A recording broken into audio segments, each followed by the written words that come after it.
What is up, ladies and gentlemen? My name is Lungile. Welcome to the Ironheart podcast. I'm super excited to get into today's podcast.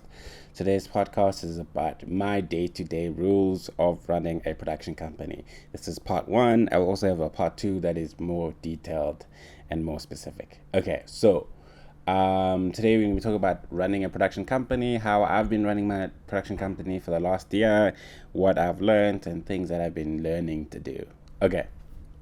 So, one of the first things that I've been learning and adapting for my company is actually having payment milestones with new clients. So, instead of having clients where I do work for them and then they only pay me after, I have resorted to having them pay me in milestones. So, they pay me 50% up front, 25% at the first draft of the project, and then 25% before delivery.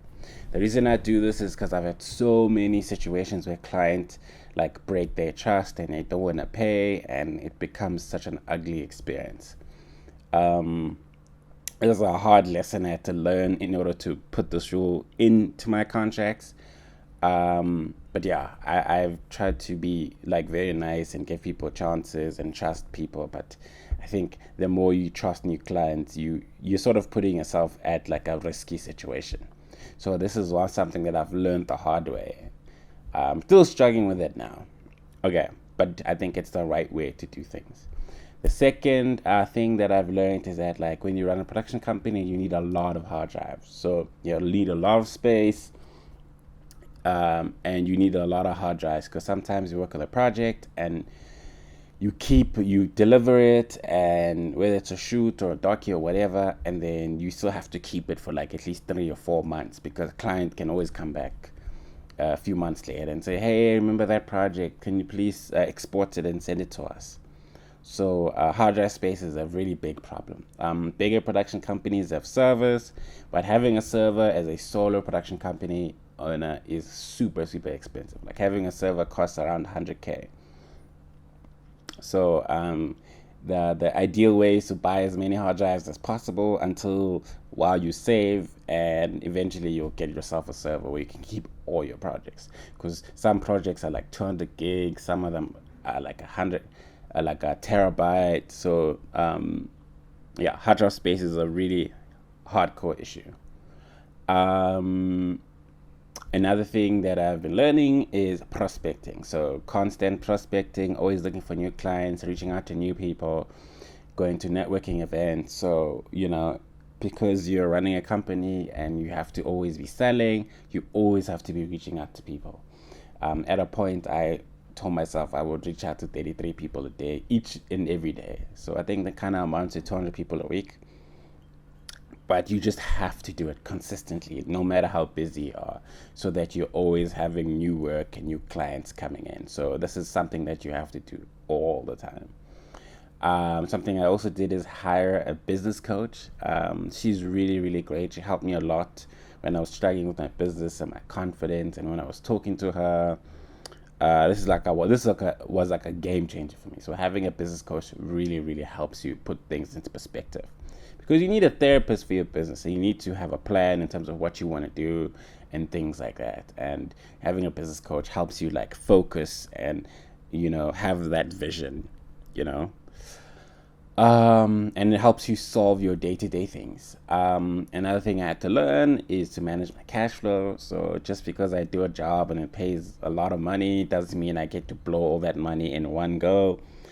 When I get all that money, I still pay myself a salary and make sure that, okay, this is going to be my salary for the next 6 months. So that's something I've learned to do. Yeah, managing cash flow is very important. You can't be buying things willy-nilly. You have to have runway so your business can run for the next 3 to 6 months. Ideally, the perfect number is a year, but you really have to have runway, because when things get tough, they get really fucking tough. But yeah, you can't be just like spending all the money that you have like willy-nilly. Something else that I've learned is to have proactive projects. Don't wait for opportunities to come to you. Always pitch projects. Think of new things to do. new projects to do, whether it's a project in a new medium, you always have to be coming up with new stuff all the time.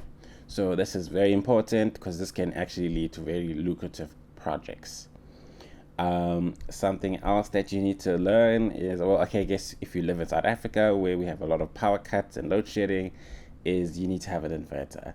Inverter helps you when the power cuts, you can still have your internet up, can still work and deliver work for clients. It's very important. This thing has been a lifesaver for me. So that's something you can get if you have a small production company.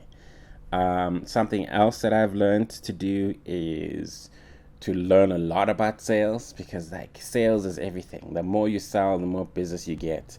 So learning how to sell, different ways to sell is like a major thing for running a business. As much as you're running a production company, you're creative, but like at the end of the day, it's a business and you have to learn about sales. So one thing I've been doing in terms of my sales learning journey is reading a lot of books, reading a lot of audiobooks, watching a lot of videos about sales, and just practicing my sales skills, Something else that I do to stay on edge is learning about new tech, new industry trends in the industry, whether it's new software, new techniques. I listen to podcasts about like how big production movies are made, Hollywood movies are made, and I try to use the software that they use in these big movies, so I can get better in terms of my systems, in terms of my company, in terms of the way that I do things.